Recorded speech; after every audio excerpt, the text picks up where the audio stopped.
Estás escuchando Emotional Paycheck con el Dr. Jaime Leal, un podcast dirigido a líderes de equipo y profesionales de la gestión de talento. Retén talento en la empresa. Incrementa la productividad y las ventas. Un espacio para incrementar el pago emocional de tus colaboradores. ¿Listo? ¡Comenzamos! Del salario emocional, soy el Dr. Jaime Leal y los dejo con este interesante debate acerca de lo que discutimos en esta sesión número 3 del curso de certificación como líder con enfoque humano, donde buscamos balancear los resultados financieros del negocio con el cuidado de las personas que logran esos resultados. Los dejo con este debate donde seguimos hablando acerca de la metodología 1 a 1, la conversación entre el jefe y su colaborador, que es algo vital. Una piedra angular para sostener un buen salario emocional. Que disfruten esto y recuerden, si deseas capacitar a tus líderes en salario emocional, envíanos un mensaje. Deja un comentario aquí mismo en este episodio y sigamos compartiendo sobre bienestar y salario emocional. Que lo disfrutes. Fíjate que hay una fascinación casi universal, diría yo, por los tableros de control. Uy, sí, totalmente. O sea, haz de cuenta un piloto de avión o un director financiero observando sus monitores, ¿no? Hay indicadores de rentabilidad, reportes de ventas, métricas de eficiencia operativa, todo está, digamos, milimétricamente cuantificado. Claro, es un mundo súper ordenado. Exacto. Si un indicador parpadea en rojo, el protocolo es clarísimo. O sea, identificas la falla, llamas al técnico y pues el problema se resuelve. Es un ecosistema maravillosamente binario y predecible. Y fíjate que esa previsibilidad es justo el gran refugio del liderazgo tradicional. O sea, los números fríos te ofrecen esta falsa sensación de control. Ajá. Pero el problema metodológico fuerte surge cuando intentamos aplicar esa misma lógica binaria, pues a la complejidad psicológica de un equipo de trabajo. Claro, porque las personas no somos máquinas. Exactamente. Los seres humanos carecemos de esta lucecita roja en la frente que se encienda justo antes de un colapso emocional o de que alguien llegue con una renuncia repentina. Y ese es precisamente el abismo que vamos a explorar hoy al desmenuzar los materiales de nuestra sesión. Porque, a ver, la métrica más crítica para el éxito de cualquier organización moderna ya no es la producción bruta. Para nada. Es el bienestar real de quienes generan esa producción. Y medir eso sin caer en suposiciones o en simple intuición, pues parece una tarea casi imposible. Históricamente lo ha sido, la verdad. Pero la literatura que estamos analizando a fondo hoy presenta un cambio de paradigma radical. Sí, es interesantísimo. Hablamos específicamente de la investigación y toda la metodología estructurada por el Dr. Jaime Leal y el Instituto Emotional Paycheck. Que es una joya de material. Totalmente. Ellos han desarrollado un sistema sorprendentemente preciso para cuantificar el estrés laboral, ubicar a los equipos en mapas psicológicos y, sobre todo, tener estas conversaciones que normalmente paralizan a cualquier gerente. Sí, las famosas conversaciones difíciles. Y bueno, todo este andamiaje táctico del que hablas es la columna vertebral del curso y del libro Líder del Bienestar. Así es. Que, por cierto, vale la pena hacer una nota operativa rápida desde el principio para quienes nos escuchan y quieran llevar esto a la práctica. El libro Líder del Bienestar es de acceso global. Súper importante mencionarlo. Sí, físicamente lo pueden encontrar en librerías Gandhi en México y en librerías Sofos en Guatemala. Y bueno, para el resto del mundo, la distribución se maneja fácilmente a través de Amazon. O sea, esencialmente, no hay excusa para no tener este manual en el escritorio. Literal. Y fíjate que al revisar este material hay un concepto desde las primeras páginas que a mí me hizo detener la lectura por completo. ¿Ah, sí? ¿Cuál? Es la forma en que el Dr. Leal redefine el amor pragmático en el entorno laboral. Uf, sí. Suena a un oxímoron gigante, ¿no? Como que amor y corporativo no cuadran. Exacto. O sea, esa reacción es supernatural porque la palabra amor en el mundo corporativo suele generar como rechazo o se confunde con cursilería. Sí, tipo abrazos grupales o dinámicas incómodas. Exacto. Pero el Dr. Leal es sumamente clínico al definirlo. Él dice que el amor pragmático no tiene nada que ver con dar abrazos o celebrar cumpleaños con pastel. Ajá. Se trata más bien del diseño estructural del respeto. O sea, es la demostración tangible de cuidado a través de las políticas de la empresa. A ver, dame un ejemplo de eso para aterrizarlo. Por ejemplo, respetar estrictamente los horarios de desconexión digital de tu equipo. O asegurar que un empleado tenga, no sé, las herramientas técnicas necesarias para no tener que trabajar horas extras solo por fallas del sistema operativo. Claro. Eso es amor pragmático. Es el cuidado traducido a logística pura y dura. O sea, el afecto corporativo se demuestra con presupuesto y con límites, no con discursos motivacionales vacíos. Totalmente. Y para poder medir si ese amor pragmático existe en la empresa o si de plano hay un déficit severo, el material nos lleva directamente a lo que yo llamo el campo de batalla del liderazgo. Las conversaciones 1 a 1. Exactamente, las famosas reuniones 1 a 1. Porque, seamos honestos, la inmensa mayoría de estas reuniones son el equivalente a ir al médico, sentarte a 3 metros de distancia y que el doctor, sin sacar el estetoscopio y sin tomarte la presión, desde lejos te pregunte, ¿cómo sigue todo? Sí, literal. El diagnóstico ahí está destinado al fracaso. Es una analogía reveladora, porque ilustra esa falta de instrumentos de medición. Y el material detalla cómo, justamente durante la tercera sesión del curso, los alumnos deben abandonar esa vaguedad por completo. Se les exige practicar en vivo con un set de 18 preguntas altamente específicas. ¿18 preguntas? Sí. Y en los registros del curso vemos a participantes como Christopher, David Cano y Alejandra Comparini enfrentándose a este ejercicio real. Y ojo, no son preguntas sobre el clima o sobre qué vas a hacer el fin de semana. Para nada. Son cuestionamientos súper directos sobre percepción salarial, equidad y reconocimiento del jefe. A ver, vamos a desempacar esto, porque aquí hay un tema espinoso que es imposible ignorar. A ver, dime. Si alguien que dirige un equipo decide abrir la puerta y preguntar directamente, ¿sientes que tu salario es justo frente a lo que aportas? O sea, estás generando una vulnerabilidad masiva como líder. Claro, da pánico. Imagínate que la respuesta es un rotundo no, pero resulta que la empresa atraviesa un recorte de presupuesto brutal y no hay un solo centavo disponible para aumentos en ese momento. Ajá. ¿No es un error táctico gigantesco hacer una pregunta cuya respuesta no puedes resolver ahí mismo? O sea, parece que solo le vas a echar leña al fuego de la insatisfacción. Pues parecería, ¿no? Pero la evidencia psicológica apunta exactamente en la dirección opuesta. Existe este mito gerencial terrible de que el silencio protege al equipo de la frustración. De que si no lo mencionas no existe. Exacto. Pero el material aborda este miedo frontalmente. El doctor Leal explica que el solo hecho de facilitar un espacio seguro donde el empleado pueda verbalizar esa insatisfacción sin represalias ya funciona como una válvula de escape. Wow, ok. O sea, la empatía activa es una intervención curativa en sí misma. La frustración de la gente no nace únicamente de la falta de dinero. ¿De qué nace entonces? Nace del sentimiento de invisibilidad. Cuando la frustración es validada por un líder, el nivel de toxicidad desciende dramáticamente, incluso si la billetera de la empresa sigue totalmente cerrada. O sea, el antídoto contra el resentimiento no siempre es un cheque. A veces es simplemente tener a alguien al otro lado de la mesa que te mire a los ojos y diga, entiendo perfectamente porque sientes que esto es injusto. Literalmente. Y hablando de desempacar el verdadero origen de estas frustraciones, los casos de estudio en las fuentes muestran algo fascinante sobre la típica queja del dinero. A ver. Cuando alguien te dice, mi sueldo es malo, casi nunca se trata de una hoja de cálculo o de finanzas puras. Ah, ¿no? No. De hecho, la queja financiera suele ser como una máscara para dolores mucho más profundos. Durante las prácticas de este curso, el participante David Cano expuso este fenómeno de una manera brillante. Sí, recuerdo esa parte.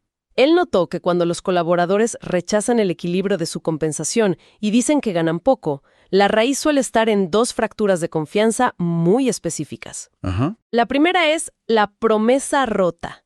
O sea, esa expectativa de un crecimiento o una promoción que alguien insinuó en una evaluación pasada y jamás se materializó.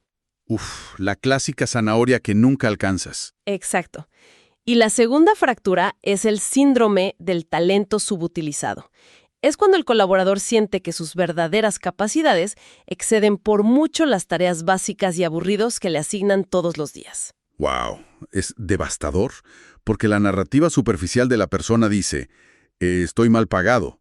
Pero si haces una traducción clínica, lo que te están diciendo es, me estancaron y están desperdiciando mi potencial. Exactamente. Y claro, si quien escucha, si el líder no tiene el oído afinado para esto, va a etiquetar a esa persona como inconforme o problemática, cuando en realidad es alguien pidiendo a gritos tareas de mayor nivel intelectual. Totalmente de acuerdo. Y fíjate, esto me conecta con otro hallazgo buenísimo en las sesiones de práctica, donde los alumnos analizaban la sutileza del lenguaje. Ah, sí, la parte lingüística. Sí, específicamente en el grupo de trabajo de Christopher, Allison, Wendy y Octavio. Ellos notaron cómo la gente verbaliza su estrés de formas sutilmente distintas, pero que, ojo, requieren soluciones diametralmente opuestas. Fíjate que esa distinción lingüística es quizá la herramienta de diagnóstico más fina que tiene todo el material. Sí, es impresionante. Vamos a poner 2 frases sobre la mesa para ilustrarlo. La primera frase de un empleado sería: por más que intento organizar mi agenda, el trabajo nunca está al corriente. A ver, al escuchar eso, la conclusión inmediata sería que hay un déficit de horas hombre, ¿no? O sea, es un cuello de botella puramente logístico. Ajá. La solución lógica ahí sería, no sé, contratar a un asistente, reducir la cuota de clientes o instalar un mejor software de automatización. Y sí, esa sería la intervención operativa correcta. Pero la trampa metodológica ocurre cuando el colaborador utiliza otra construcción gramatical, muy distinta. ¿Cuál es? Cuando dicen: por más que me esfuerzo y doy lo mejor de mí, pareciera que para la empresa nunca es suficiente. Uf, eso ya no es un problema de gestión de tiempo. Esa frase es literal un misil directo a la identidad y al sentido de valía de la persona. Absolutamente. O sea, la primera frase que dijimos refleja una crisis de logística, pero esta segunda refleja una crisis de reconocimiento. Claro. El agotamiento de esa persona nace de sentir que su sacrificio personal pasa completamente desapercibido.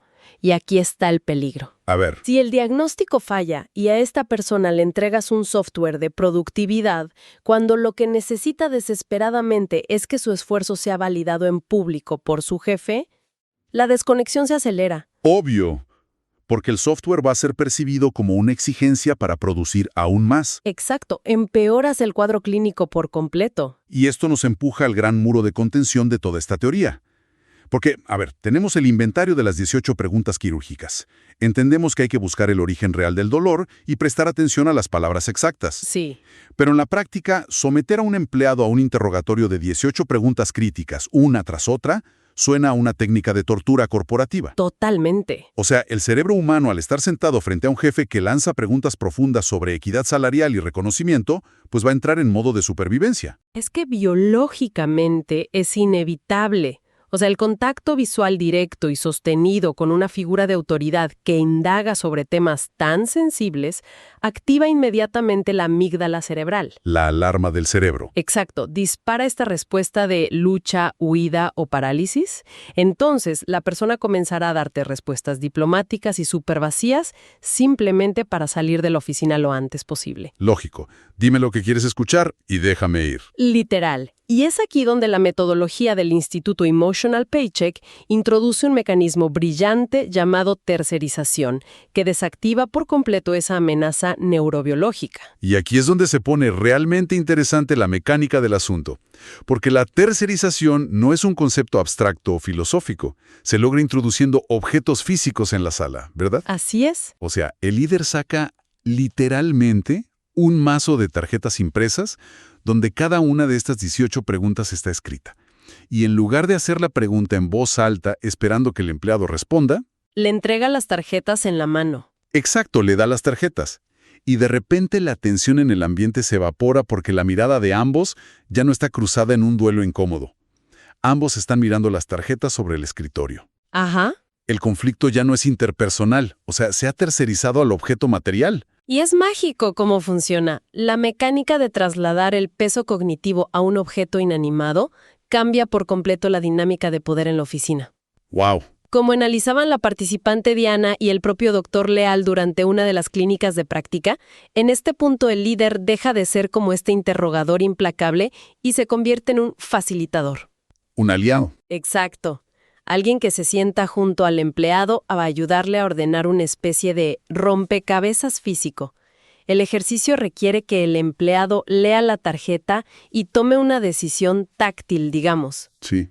Debe colocar la tarjeta en una de 3 columnas visuales sobre la mesa. que es como el sistema de clasificación en la sala de urgencias de un hospital, ¿no? El famoso triaje. Ándale, exactamente igual. O sea, el paciente mismo, con sus propias manos, te indica la gravedad de la herida. Tenemos primero la columna verde, que está reservada para los aspectos donde existe, digamos, fluidez, satisfacción y alineación. Las cosas que la empresa está haciendo bien. Exacto. Luego está la columna amarilla. Aquí entran los temas que generan cierta fricción operativa o incomodidad, pero que, no representan una crisis inminente. Ajá. O sea, requieren atención a mediano plazo, pero el barco no se está hundiendo por eso. Y finalmente, hielos en la vía crítica, que es la columna roja. Aquí aterrizan las tarjetas que representan factores de estrés agudo. Son problemas importantes, urgentes y que están erosionando activamente la salud mental de la persona. Alarmas rojas. Sí, y lo más poderoso de esta clasificación es que elimina la confrontación. O sea, si el colaborador coloca la tarjeta de, no sé, reconocimiento del jefe en la zona roja, ¡Uy! el líder no tiene que tomarlo como un ataque personal. Simplemente es un dato empírico sobre la mesa que ambos, como equipo, deben observar y resolver juntos.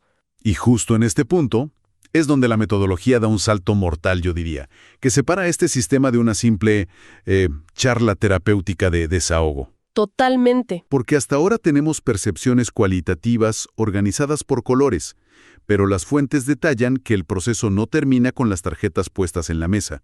El verdadero valor para el liderazgo estratégico es transformar esos colores en un gráfico de dispersión, en datos duros y cuantificables. Sí, es la ciencia detrás de la empatía. Es el arte de mapear el estrés con una precisión casi matemática, utilizando lo que el modelo llama la famosa bolita azul. Sí, el sistema de puntuación para mover esa bolita azul en un plano cartesiano es literal la culminación de la evaluación. En el entrenamiento, participantes como Allison describen súper bien cómo funciona esta suma de vectores. A ver, explícanos cómo es. Es un proceso basado en 3 reglas cardinales. Regla número 1, toda tarjeta que haya sido clasificada por el empleado en la columna verde suma puntos hacia la derecha en el eje horizontal. Ok. Es un movimiento natural hacia la positividad y el flujo operativo. Hasta ahí la geometría es amigable, ¿no? Avanzamos hacia la derecha, todo bien. ¿Qué pasa con las advertencias a mediano plazo, las amarillas? Esa es la regla número 2. Las tarjetas de la columna amarilla suman puntos hacia arriba, en el eje vertical de la gráfica. Ok, hacia arriba. Esto refleja un incremento en la tensión. Indica que hay desafíos logísticos o cierta carga mental que están tirando del colaborador hacia un estado de alerta. Aunque, ojo, todavía mantenga el control. Pero, al llegar a la regla número 3, las tarjetas rojas, hay un detalle en la ecuación matemática que, te soy honesto, me parece deliberadamente desequilibrado en el material. ¿Por qué lo dices? Porque las tarjetas depositadas en la columna roja, las de crisis urgentes, no solo tiran de la gráfica hacia la izquierda y hacia abajo, sino que resulta que valen el doble de puntos. Ajá, así es. O sea, tienen un multiplicador que arrastra la bolita azul con una violencia estadística brutal. Y aquí me surge una duda analítica natural. Si esta herramienta pretende ser objetiva, ¿por qué alterar la matemática? Es una excelente pregunta. Digo, si alguien tiene 3 factores excelentes en su entorno laboral y 3 factores terribles, la lógica tradicional diría que el resultado es un punto de equilibrio, ¿no? Un balance neutro de 0. ¿Por qué otorgarle tanto poder de destrucción a las tarjetas rojas? Pues mira, la respuesta es porque la psicología evolutiva humana no opera bajo principios de contabilidad equitativa. ¿Cómo así? El famoso sesgo de negatividad está profundamente cableado en nuestro sistema nervioso central. Para el cerebro humano, procesar una amenaza siempre será infinitamente más prioritario que procesar una recompensa. Claro, supervivencia pura. Hermosísimamente iluminada, un seguro médico espectacular y horarios súper flexibles. Todo eso genera puntos verdes, un escenario corporativo de primer nivel. Sí, maravilloso. Sin embargo, si ese mismo colaborador sufre de acoso sistemático por parte de un mando medio, o si un día descubre que gana un 30% menos que el compañero de al lado, que hace exactamente las mismas funciones, Uy, sí. Te arruina el día, el mes y el año. esa única tarjeta roja en el tablero eclipsa absolutamente todas las prestaciones verdes. El estrés agudo consume una cantidad desproporcionada de ancho de banda cognitivo. O sea que no es un truco. Para nada. El multiplicador doble no es un error matemático, es el reflejo exacto de cómo el dolor emocional aplasta por completo a las comodidades operativas. Visto desde la biología del estrés, tiene todo el sentido del mundo. Es como dicen, las comodidades susurran, pero las injusticias gritan. Qué buena frase, totalmente. Entonces, se aplica el álgebra.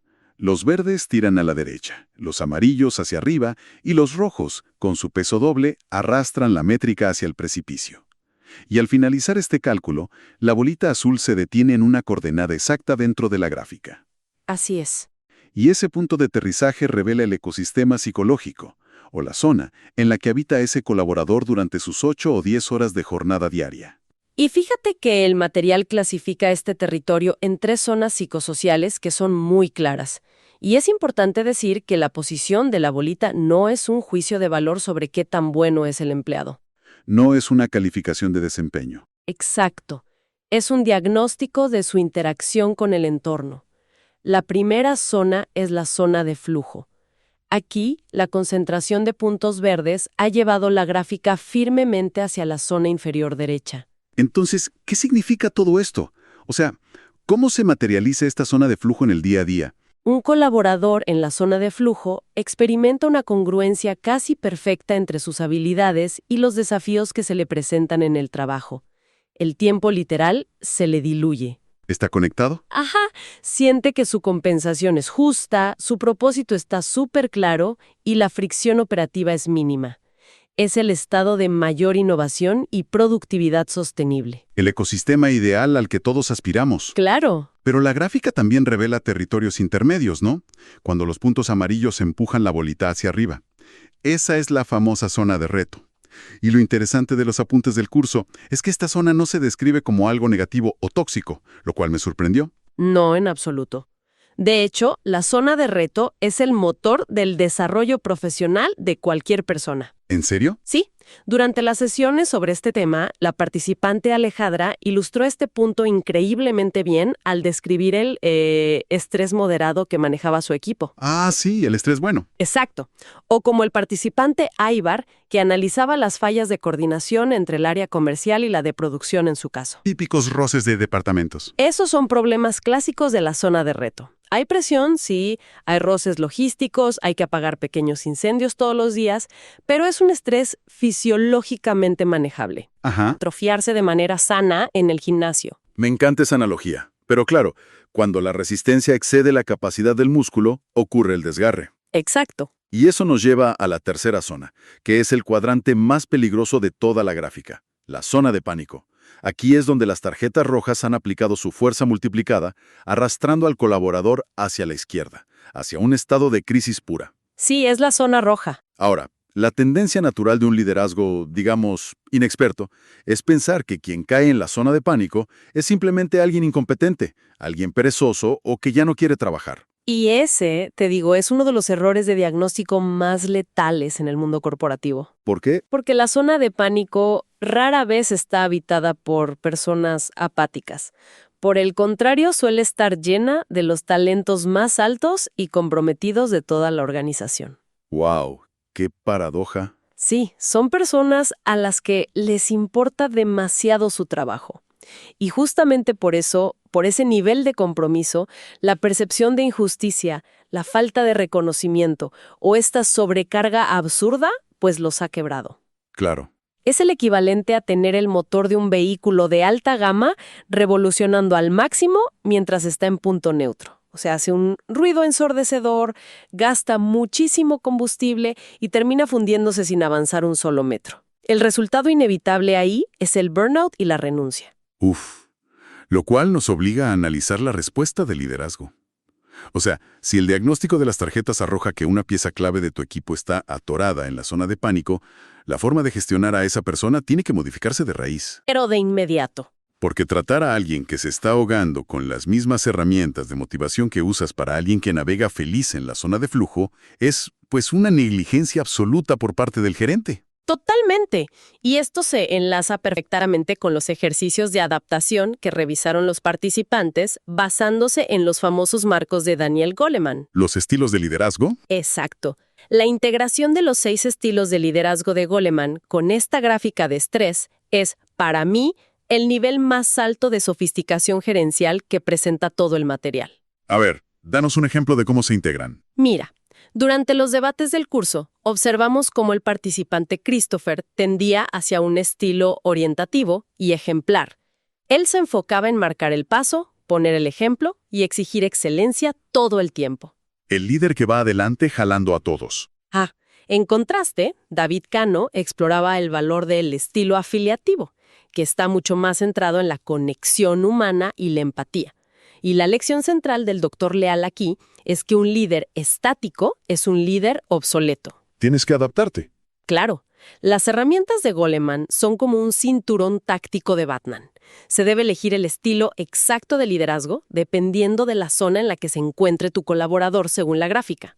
Claro, o sea, supongamos que un líder, por defecto, tiene este estilo ejemplar que decías. Le gusta poner la vara muy alta y exigir que todo el equipo siga su ritmo acelerado.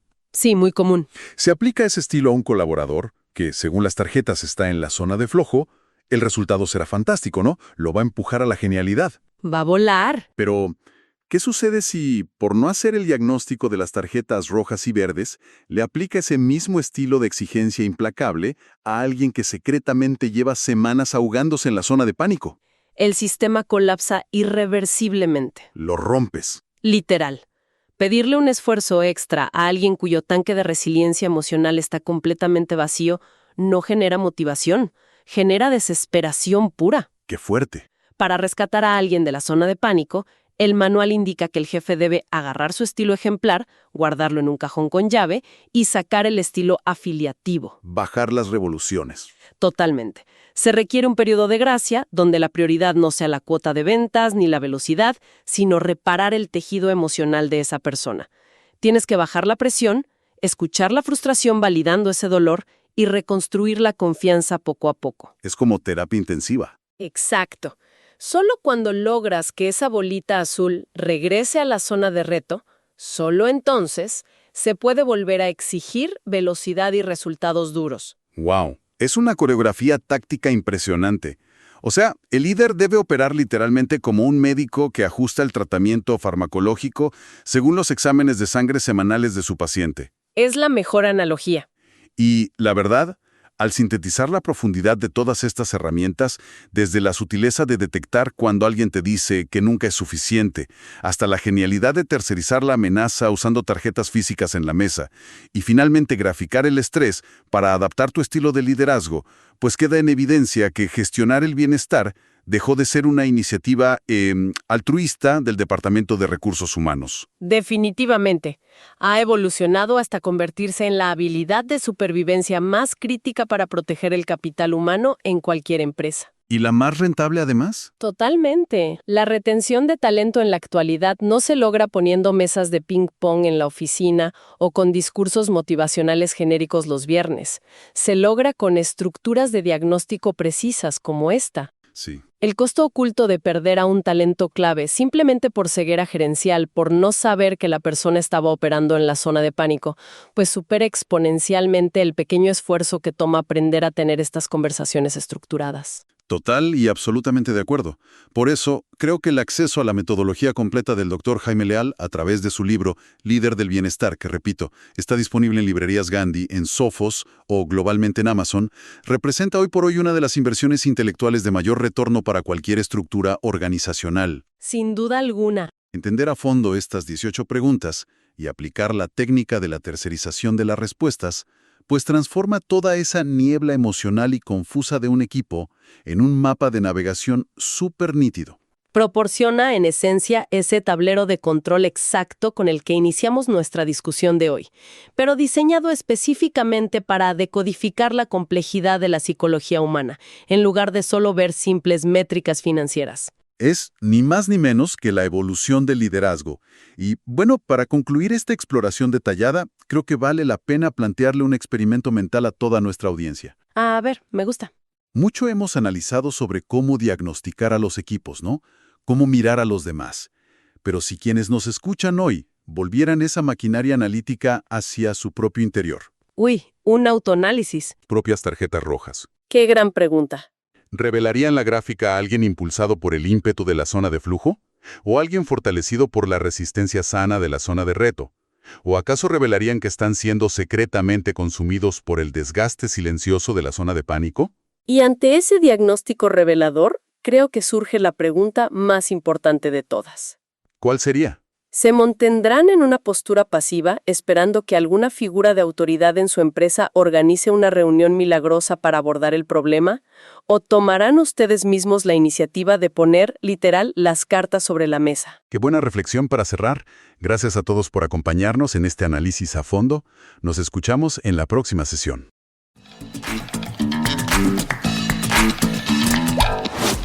Gracias por acompañarnos en un episodio más de Emotional Paycheck, una producción del Instituto Canadiense de Pago Emocional.